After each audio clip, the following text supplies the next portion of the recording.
कि बेटवा पूरनवा में लिखल बाबे अनेवा से छठी माई के गाइले कहानिया ए भैया। बेटवा पूरनवा में लिखल बा छठी माई के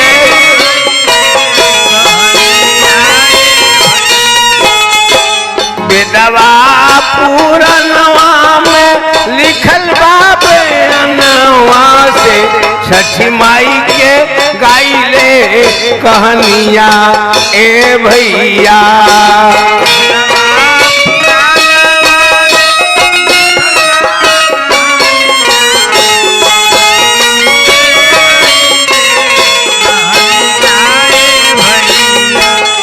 मूल प्रकृति के छठाई से भैली से सूर्यदेव के लागेली बहिनिया ए भैया।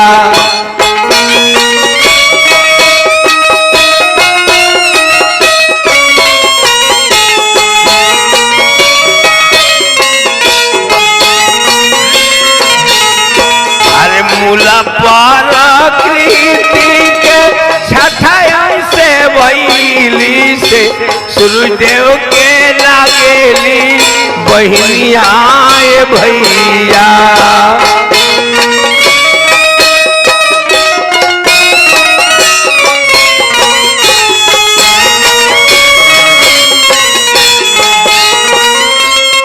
ए भैया इस समय वो समय के बात है कि सतयुग के प्रथम चरण में मनुष्य राजा भइले। अनेक जोग तप दान व्रत दुनिया में करत भइले। मनु के राज में प्रजा बहुत खुशहाल रहे। रानी शत्रुपा के भैया अब बहुत बड़ा एक बाल रहे। ए भैया ब्रह्मा जी जब सृष्टि कैले आ वही ब्रह्मा से दाहिना अलंग से मनु आ बाया अलंग से शत्रुपा के उत्पत्ति भइल। वही मनु शत्रुपा के रानी शत्रुपा के दुलाल से गोदे आबाद रहे। बेटा प्रिय व्रत जे भइले आ छोट के नाम उन्नत पादे रहे। राजा मनु के बाद में प्रिय व्रत राजा भइले। हरि जी में प्रेम रहे शादी आपन ना कइले। लेकिन एक दिन भैया ब्रह्मा जी अइले प्रियव्रत के दुआरी पर आके कहले कि प्रियव्रत शादी कर। कहले प्रियव्रत राजा की सरकार हम चाहते हैं कि भगवान के भक्ति में अपन दिल उड़वा दी। लेकिन ब्रह्मा जी समझाओ तरे का कहत रहे हो कैसे कहत रहे। आरे बोलले बचनवा ब्रह्मा अरे मन मोर कहानावा ए राजा जी। करो शादी के रचनावा ए राजा जी। शादी के रचनावा ए राजा जी। हमरो कहानावा ए राजा जी।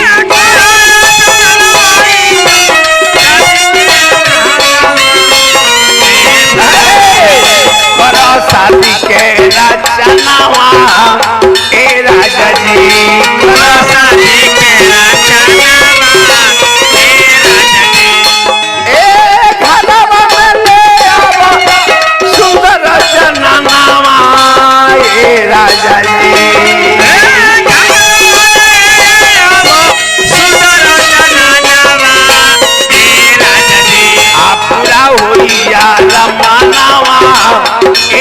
राजा जी पूरा हुई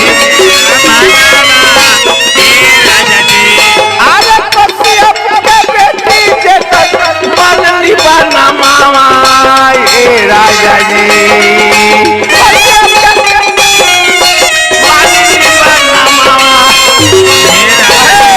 जैसे चली खाना दानावा ए राजा जी जैसे चली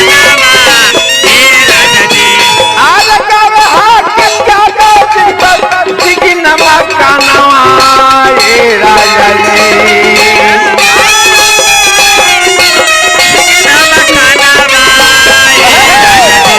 जिला गोपालगंज मिलगंज थानावा ए राजा जी जिला गोपालगंज मिलगंज ब्रह्मा जी कहले कि ये राजा शादी करा हम जावना लड़की के बताओ तनी वो लड़की से शादी करो कश्यप के बेटी मालनी बाड़ी आ वही मालनी से शादी करके पुत्र के पैदा करो आ खानदान के आगे बढ़ाओ ए भैया ये बात राजा प्रियव्रत जब सुन ले मन में विचार कैले कि हमारे दादा होंगे आज हम दादा के बात काट देता नहीं तो संसार में केहू अपना पूर्वज के बात नहीं मानी भैया राजा प्रियव्रत शादी करे खातिर तैयार हो गई रे आ ब्रह्मा जी अगुआ भई रे तो प्रियव्रता बनी गईले सुंदर दुल्हा प्रियव्रता बनी गईले अरे प्रियव्रता बनी गईले सुंदर दुल्हा बृहस्पति बनी गईले सुंदर दुल्हा पलकी पर भइले आसावा अरे पलकी पर भइले आसावा आहे पलकी पर भइले आसावा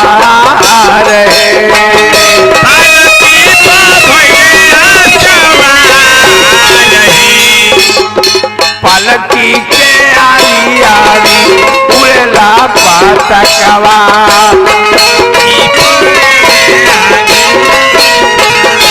अरे पलकी के आरी आरी उड़ेला पतकवा पलकी के आरी आरी झूमेला पतकवा करता उड़ेला बेसुमार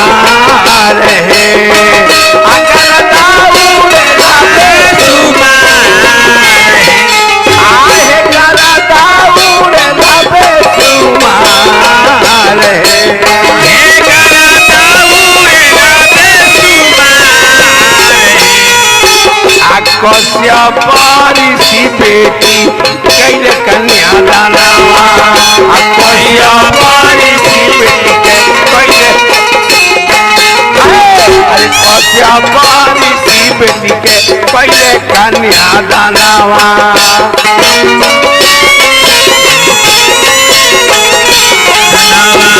राजा करले सिंदूर दान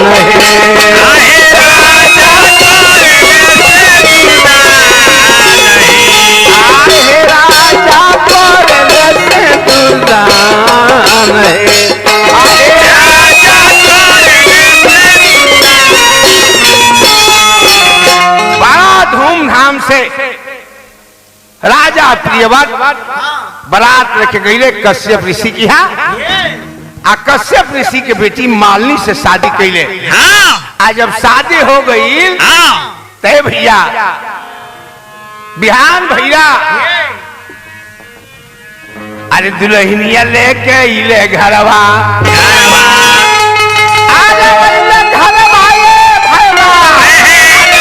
घरवा हो दुल्हनिया लेके इले घरवा तब से भैया नहीं कहू कुमरवा दुल्हनिया लेके नहीं कहू कुमरवा दुल्हनिया लेके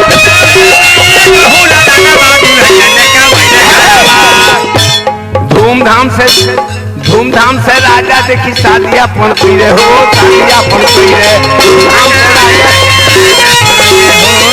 धूमधाम से राजा देखी शादियां पन पीरे हो, शादियां पन पीरे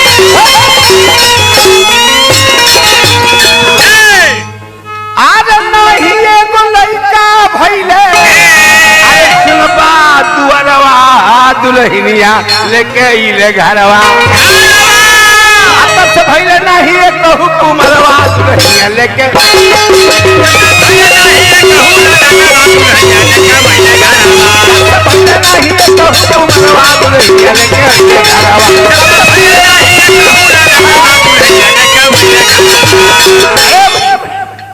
राजा जब शादी करके ले ले मालिनी के दुल्हन बना के ढेर दिन बीत गई, लेकिन जमुना खातिर राजा की बर शादी कोइले आउ लालसा पूरा ना भई राजा की बर मन में बड़ा दुखित रहे लगले, लेकिन मालिनी जो रहली ये समझाओ तरी कैसे समझाओ तारी धनिया कहेली अधर्म जन छोड़ी आशा च कहिले हम हथवा के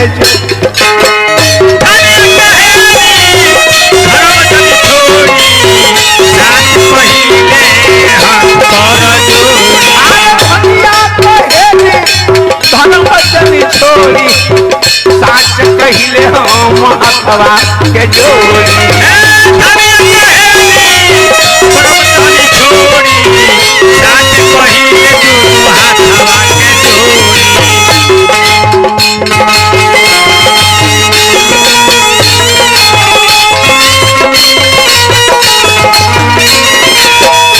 हे पतिदेव बाबूजी हमार कोनो करी है उपाय, बाबूजी हमार कोनो करी है उपाय, बाबूजी हमार कोनो करी है उपाय, बाबूजी हमार कोनो करी है उपाय, उन्हीं से जाके सगरो बतिया बताई, उन्हीं से जाके सगरो बतिया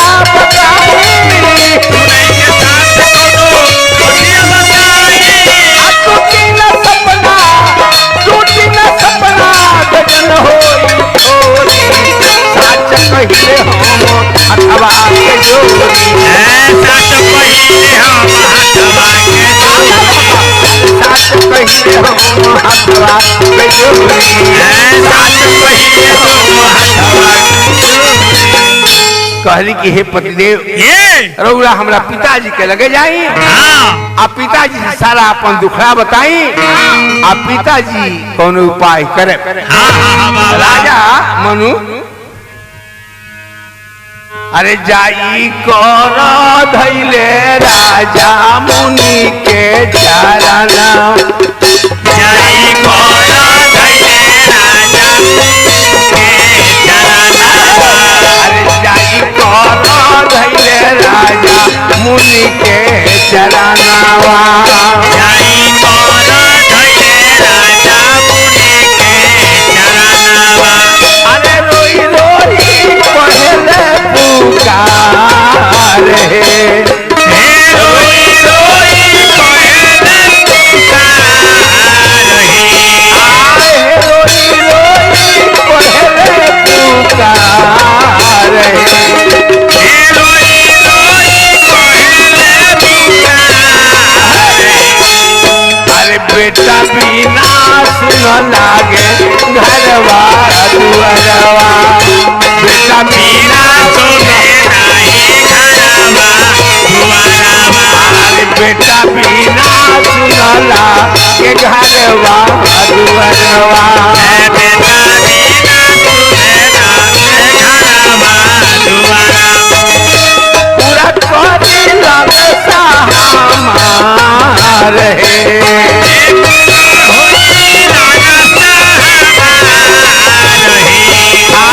पूरा करे लगता हमारे पूरा करे लगता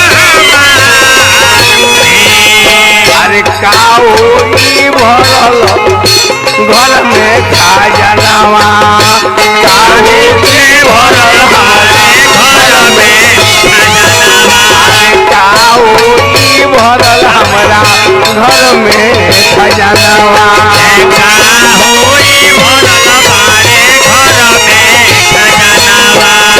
मानी ना बतिया हमारे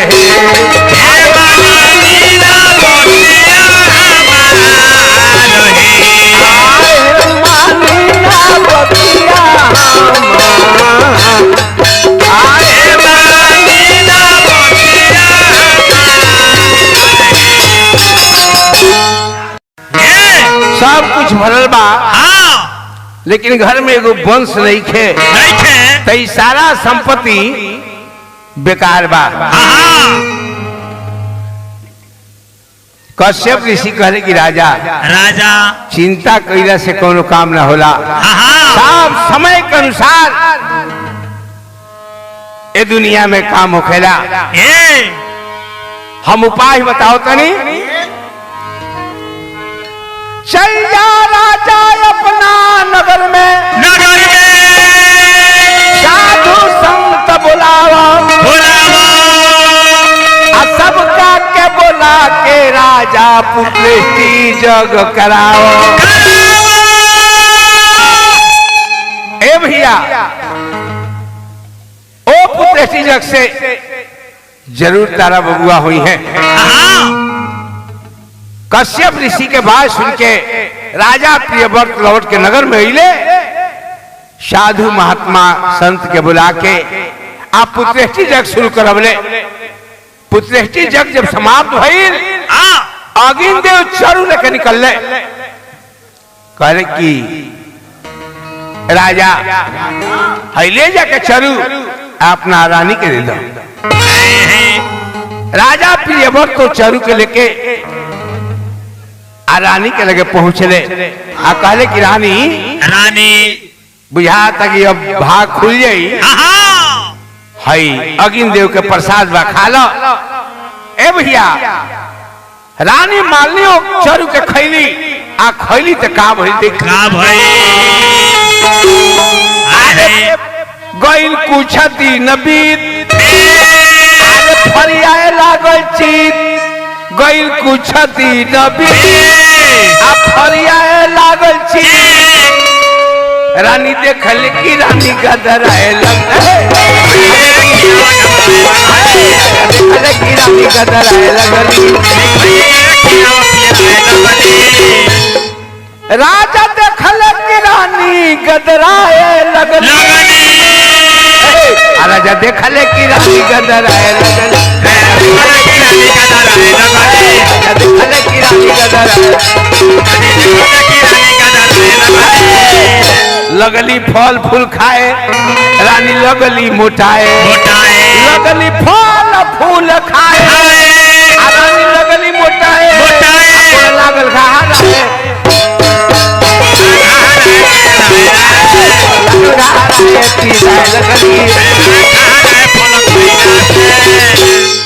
भारी हो गई शरीर मीठा मीठा होला पीर। भारी हो गई शरीर मीठा मीठा होला पीर। कहे हाकिम जादो की चिन्हाए लगली। कहे हाकिम जादो की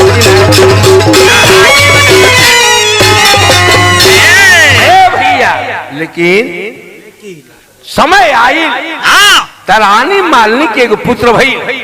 ए भैया पुत्र जौन भइल उ लड़का मुँहले भइल। अरे मुँहल लाला नावा देखली नायनावा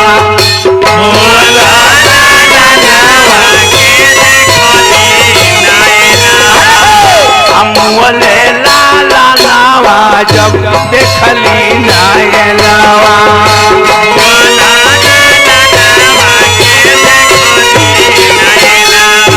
अरे अखिया से गिरता वेलो रहे।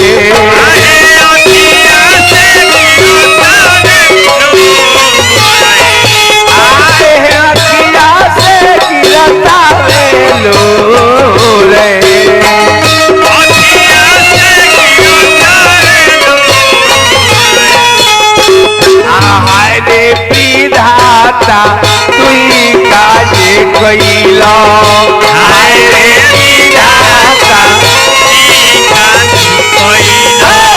हाय रे विधाता तुई काजे कइलो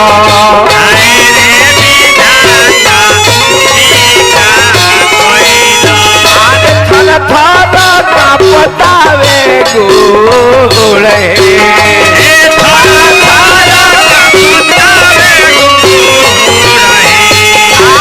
थल थल कापतावे गोड़े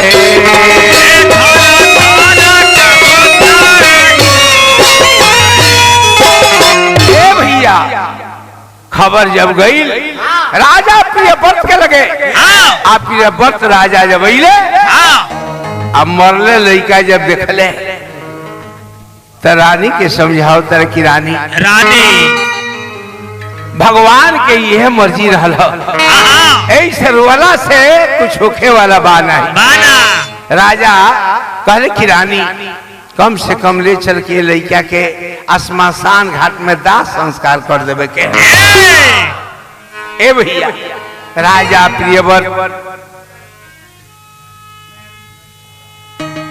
आरे गोदी में उठावले ललनावा तल्लुरवा बहा आवेले आरे ले करो चलले श्मशानावा ले करो चलले श्मशानावा थर थर बदानावा कांपे